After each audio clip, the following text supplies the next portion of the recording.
Right, guys, Digicom Escape here. If this is your first time visiting this channel, you're welcome to the channel. If you're yet to be a subscriber, please do subscribe so that we can grow this channel. And if you're already a subscriber, you're welcome back to the channel. And that being said, what we're going to be looking at today is going to be the new, or let me say the updated version of the Shure SM7B. And this is called the Shure SM7DB. Let's look at what is going on here. All right. For some reason, I don't get the original Shure SM7B. I don't think the mic is for me. I think there's some better option that I believe that will suit me well compared to the SM7B. So for that reason, I decided not to get that microphone.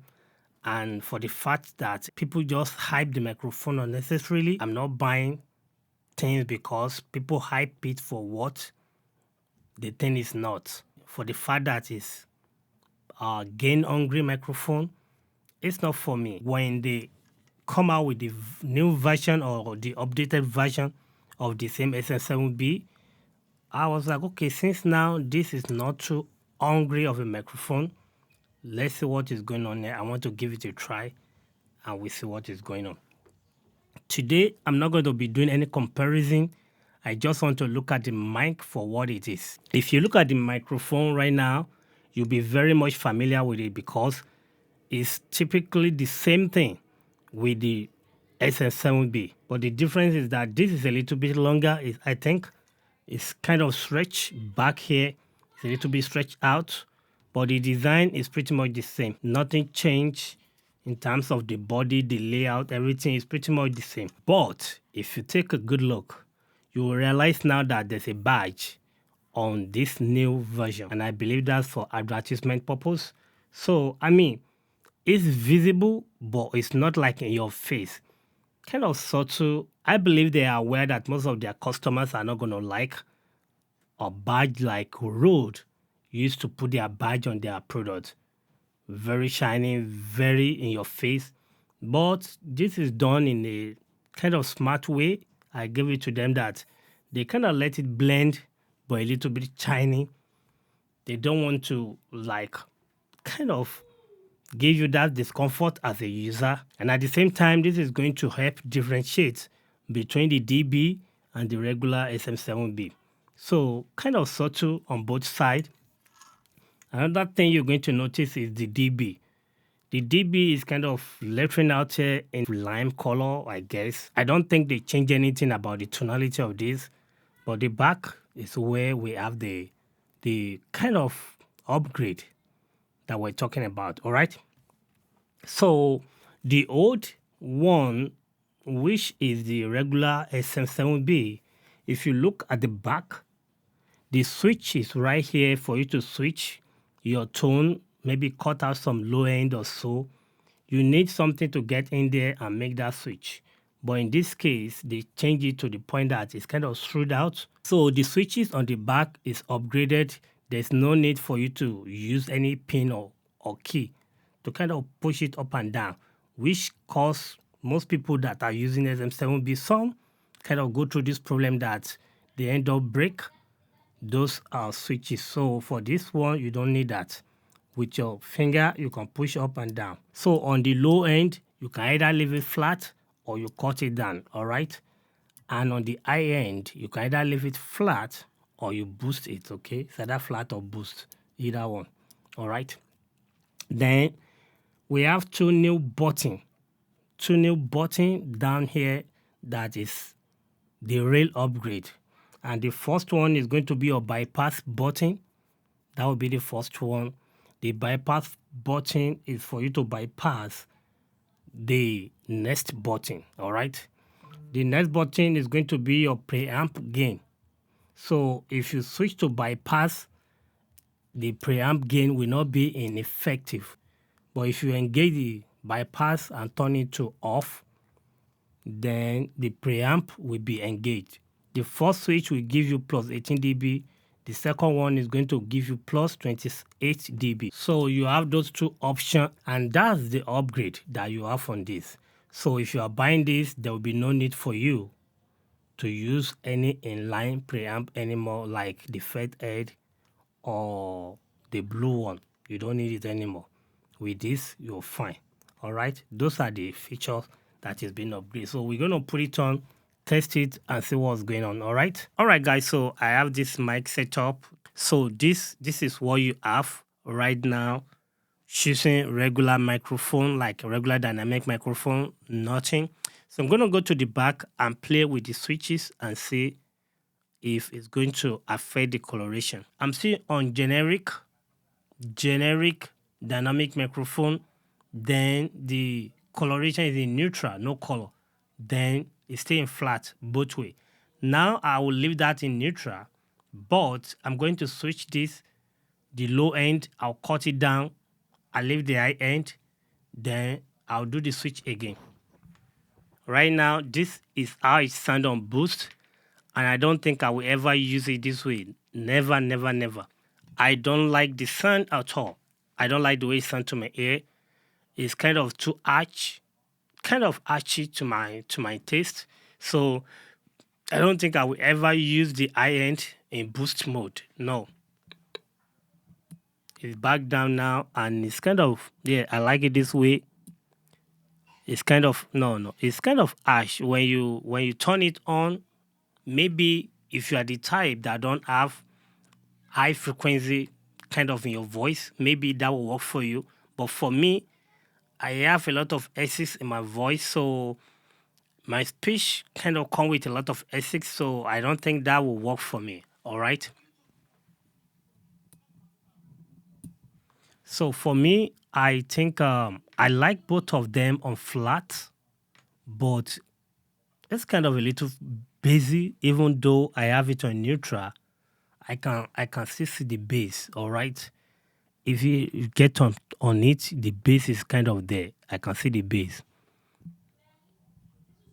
But maybe if you turn it down, kind of turn down a little bit. I would like the everything to be on flat, then I'll move back a little bit. That will work for me for my voice, all right? If everything is on flat, I will not get on the mic this close so that the my chest is not coming out that much. I'll just give it a little bit of distance, like so. Then think it work for me that way, and I like it like that.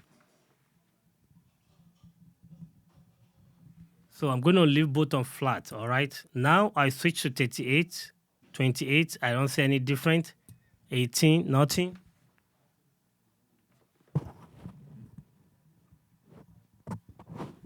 So I don't really see much difference between the 18 and the 28. But the moment you switch on the bypass,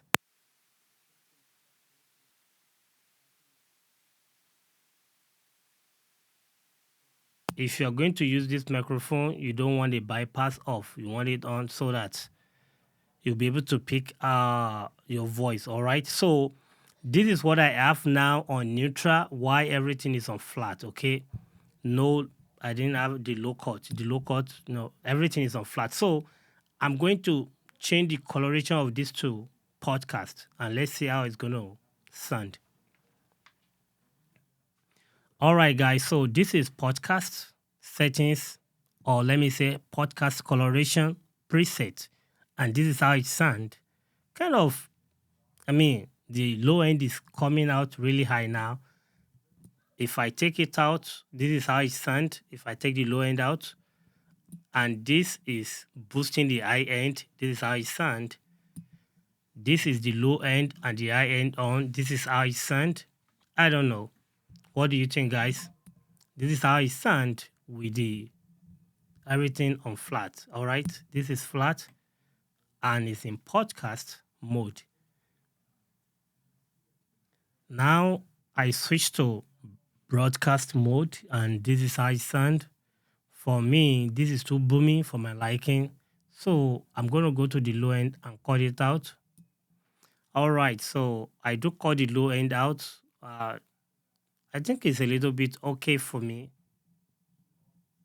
All right, so I think it's not it's okay, but the problem is that if you're going on that broadcast mode, the the gate is a little bit aggressive on the broadcast. You get have to get on top of this if you're doing broadcast, because that's the beauty of it in the first place. You want that radio voice just to be booming a little bit. So if you're using broadcast presets on the RCP2, don't go too far away from the mic.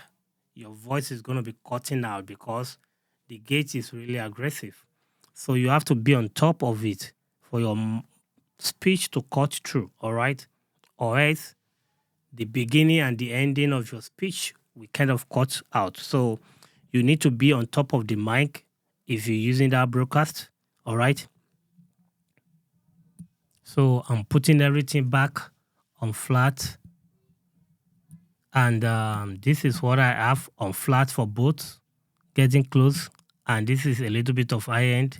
I think for broadcast, I will switch the low end off if I'm doing broadcast, and the high end I will leave it on flat, and the low end I will switch it, put it, cut it out. That will work for my liking, all right? But you just have to be on it. A little bit out is going to cut you out, or you can go back on the advanced level and kind of be gentle with the gate, and that's what I'm going to do now. So you just have to be a little bit gentle with the gate if you the noise gate, so that your voice will not be cutting out. All right guys, so that's all I want to test out of this microphone, and I'm going to say that I'm really impressed. I like the mic for the fact that they actually rebuild this mic for upgrading or bringing back what really made me not to buy the first one in the first place, which is the fact that I don't like the fact that I have to be using some key or pin to do the switching, and now it's no more gain hungry. All right, so that really settled the case for me, and I really like this microphone. Honestly speaking, I like it, but let's flip the coin. The flip side that I want to talk about is the timing of this microphone. To me, I'm going to tell you that the timing is really wrong. If you look at today's market, the timing of this microphone is really wrong, and I'm going to tell you why. If let's assume that this is the exact mic that Shure released when they released the regular SM7B. Let's say this is the microphone they released. That would have been the best timing or good timing. But when this is released now, the time this mic is released now, to me, is a little bit of off timing. And the reason is being that if you look at when the regular one was released, the hiccup then is that we don't have enough gain or enough mic preamp or so on all this prosumer level of audio interface to drive the microphone. So people end up buying inline preamp just to give it a little boost. That kind of puts the SM7B in a wrong spot when it comes to some people making choice about getting their microphone. So they kind of be on a bad spot for them. But let's assume this is the one that is released. Most people that decide not to buy the regular SM7B will have buy this if this is what they produce then. But now that they have this now, for me, it's kind of a little bit late. The timing is a little bit wrong. When you look at what you're getting and the price ratio, I don't think it will be like a good buy to some people. Why I believe to some people it will still be a good buy. If you already have the RCP2, you have enough mic preamp to drive any hungry microphone. So putting like $500 on this minus tax, when you have a lot of alternative in the market, I don't think that's a good market or marketing strategy. I don't know. So that's why I think they miss it. So, and that is for sure. I just want them to be sure that they know what they are doing with the price tag on this microphone. Now that the old one is going for probably 299 or 399, why this is going for 500 US dollars plus tax everything, you may be looking at 530 or 540, I don't know, depend on your state. So I don't know what's going on. I don't know. The second part of this other coin is that I will have expect that sure we get rid of this cable. Honestly speaking, this is one of the phobia I have for this microphone by not buying it, because I believe if you put a lot of strain on this, if the cable is damaged, I don't think this is going to be self-repair. I'm not sure. I don't know why they stick with this, but I'm really afraid to put $500 on a microphone and I'll get a cable that is damaged maybe less than a year or after a year. And I'm not saying this is going to this is going to go bad in a year or in 2 years. I'm just saying that there's a possibility that this cable can get damaged. But aside from that, this is a very good, well-built microphone. And I don't know who I can say that should go out and buy this microphone because of a lot of options in the market. But if Shure is your brand and you really want a good microphone, I will honestly, in my opinion, that if you're able to put that 500 US dollar down, maybe this microphone will work for you. But if you're not a die-hard Shure fan and you need a good microphone, I think there's other cheap option in the market that will get you the result that you get with this. If you look at the new Rode Pod mic, the updated version one, I believe you're going to get a better or close sound, if not the same or better with this one. But to each his own, some people like the look of this microphone and they fall for it. Some just like the fact that Joe Rogan is using it. Some like the fact that Michael Jackson used this to sing. Whatever it is that make you want to buy this microphone, once you enjoy it, fine. I think you'll be fine with it. The build quality, like I said, is not bad. It's really good. It's sure, for sure. All right. So you should know you are getting a good quality microphone. But for me, the price tag is kind of off for me for whatever that is going on in the market right now. That's where I think I have a little problem with this microphone. The price tag compared to all other microphone in the market right now is not sitting well with me for $499. And that's why you don't see a lot of people buying the Electro Voice RA27 or the 20 because of the price tag. There's a lot of microphone right now in the market in the range of $150 to like $300 that sound even better than the SM7B, than the RA27 or the RA20.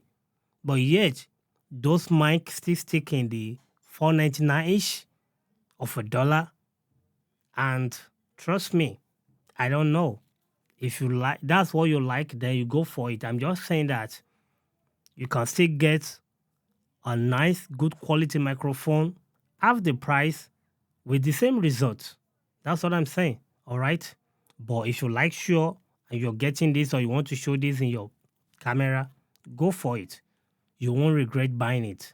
But if you want to save money, there is a lot of mic out there that can save you a lot of money and still get the job done.